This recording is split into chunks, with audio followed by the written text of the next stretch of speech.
Ladies and gentlemen, good evening to all. You are once again welcome here on the Tribune of Awakening Consciousness. It's the headline of international news. It's making headlines on the African continent.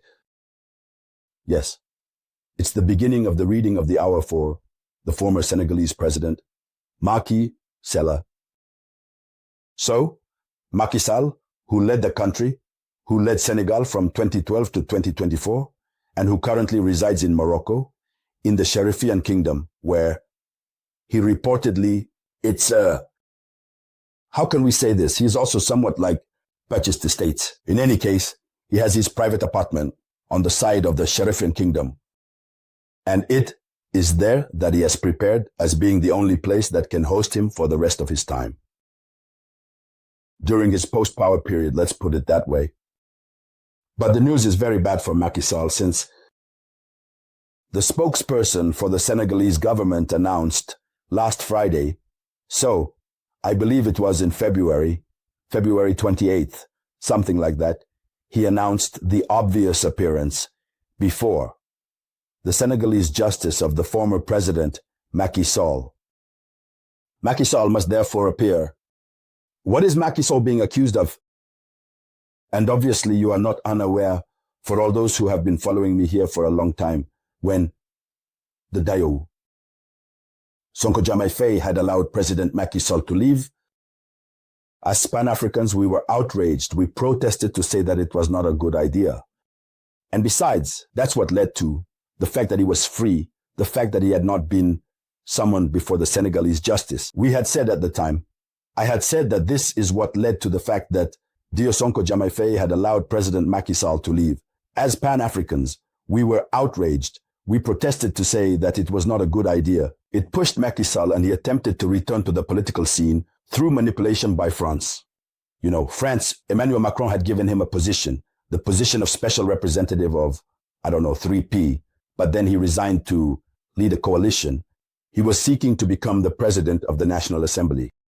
Thus, if he managed to win, the clear objective was to destabilize, to disrupt the normal functioning of the regime, which is now exercised by those who, yesterday, were fierce opponents of it. So, Macky Sall left. People applauded, the Senegalese applauded, believing that we are now in the era of true democracy on the side of Senegal. Senegalese democracy is reputed to be truly proper, as he was able to pass on power to the new generation that won the elections. But when Macky Sall left, there were leaks of information, but not leaked. Information came out. Information suggesting that Macky Sall and his administration had engaged in major embezzlements. They brought the country to its knees before leaving. You know, in most African states, that's how it happens. Before leaving, even if the guy claims to be truly democratic, before leaving, he plunders the nation. He takes everything from the state coffers to live out the rest of his life. So, the young people who came to power, Ousmane Sonko and Diomaye Faye, they are financiers. Yes, they know they are financial controllers. They know the workings of public finance very well, since it's their field. They have been civil servants in this field. I believe that at one point, even Ousmane Sonko was dismissed by President Macky Sall. So, they initiated processes, and it is the Court of Auditors, which has long worked with President Macky Sall, that released a report. And this report incriminates President Macky Sall. In this report, the crux of the problem, what is it? The crux of the problem is that the amount announced as the public deficit announced by President Macky Sall is completely contrary to what was found on the ground. And so, you will remember, at the beginning of the government, at the start of the management of the Senegalese state by Diomaye Faye and his team, they began to lament, saying that the government had not done the right thing. No, what was announced is not what we found. This created as many difficulties for them, and even at the time, we said that we should stop lamenting and act directly. So then, the affair broke out. Macky Sall will therefore be prosecuted by the Senegalese justice system. What about all this? What is really the crux of the problem? What does Macky Sall say about this? In the context of this video conference, ladies and gentlemen, this is of course what we are going to talk about. But before continuing, I ask you to share this video conference as much as possible.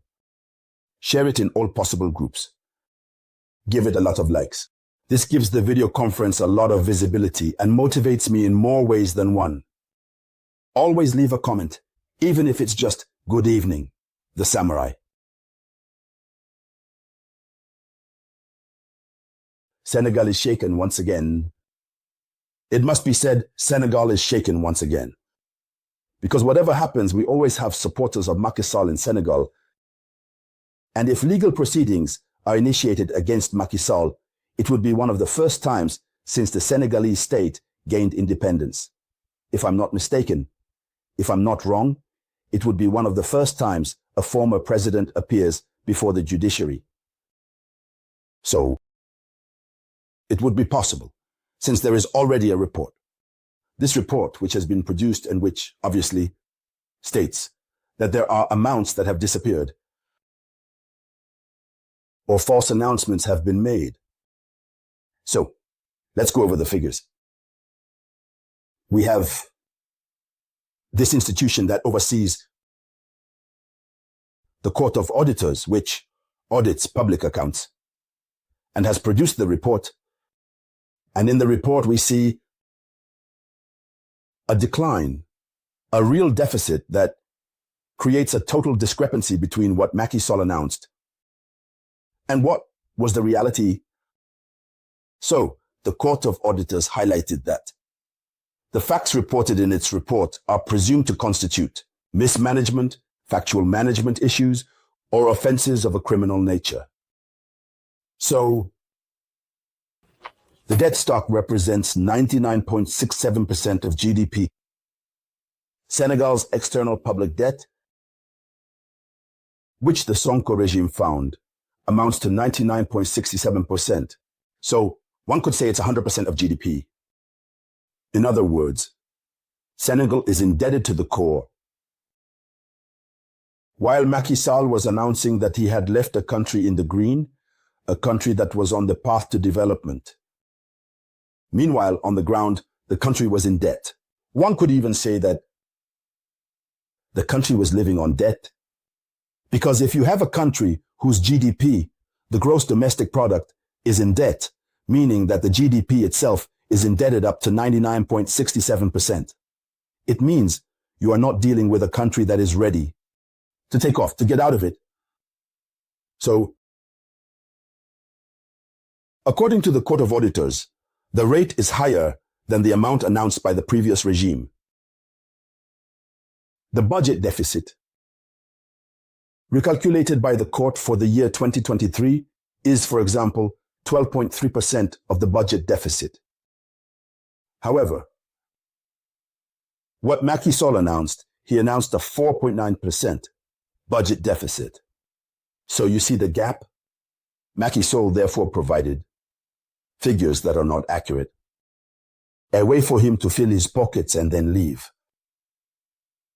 So, Macky Sall, who has been living on the side of Morocco for some time, finds himself very worried, as we also learned that within the framework of bilateral cooperation, the Senegalese authorities have already sent a formal letter to the Moroccan authorities. The announcement of the pursuit of Macky Sall was made by Moustapha Ndiaye Sarri. He says this. He says, inevitably, Macky Sall will face justice. He is the primary person responsible for the extremely serious acts that have been committed. This is what the government spokesperson stated of Senegal, the current Senegalese government. He continues by saying this, I do not give him any mitigating circumstances. Everything that happened under his orders. He can even be considered as the gang leader who committed criminal acts. Legal proceedings cannot be avoided. So, this is what he had to say. It should be noted that Moustapha Ndiaye Sarri is also the Minister of Vocational Training. And so, What does Macky Sall say in response? Macky Sall does not agree with this. Macky Sall does not agree at all. He says that it's a scheme underway, that everything being said is purely political. He says this. He says, I completely refute these allegations of falsification. It's a political maneuver. We have always worked with full transparency with all the partners. Every year, the Court of Auditors has certified the financial accounts of the state of Senegal. It's too easy to come back later and say that all of this was false. All of this is ridiculous. Here is Macky Sall's reaction. In reality, Macky Sall asserts that the figures he announced a synergy of action with all the partners, notably the Court of Auditors, the legal institutions responsible for this work. He says that every year they did the work, these institutions themselves have always validated it. So it's ridiculous that when they leave, these same institutions come back to say that all of this was false. So he says it's a political maneuver. Now, you see, there is a serious problem. Either Macky Sall will leave, and he will leave with certain officials from these jurisdictions who are currently questioning the work he has done, since he claims to have worked with them. That's the first thing. And as we say, in Senegal, justice is independent. We will see. So, if Macky Sall is truly involved and there is documents that prove these jurisdictions had previously approved everything that Macky Sall had announced, for example, to the Court of Auditors, if these documents are available, it means that the Senegalese justice system itself has a problem. So, what will happen? Either Macky Sall alone will suffer the consequences. In any case, the future will tell us many things. Senegal is facing significant political upheavals, if we can put it that way, in the coming days. And so, we wish the best for the Senegalese people. The Senegalese people certainly do not deserve to have their money embezzled in this manner. Long live justice, clarity must be brought to this matter. In the meantime, you know that even one of Macky Sall's sons, in the case of 125 billion CFA francs in Senegal, we learned that a warrant of arrest is being sought against several suspects, including Amadou Sall, the son of the former president Macky Sall, and who also currently resides in the Sharifian Kingdom in Morocco. So, dear ladies and gentlemen, here is the essence of this news. We will continue to follow it. Everything that will result from it, we will come back to discuss here on the Tribune of the Watchful Consciences. Thank you to everyone. I will be back shortly. This was the voice of your one and only samurai.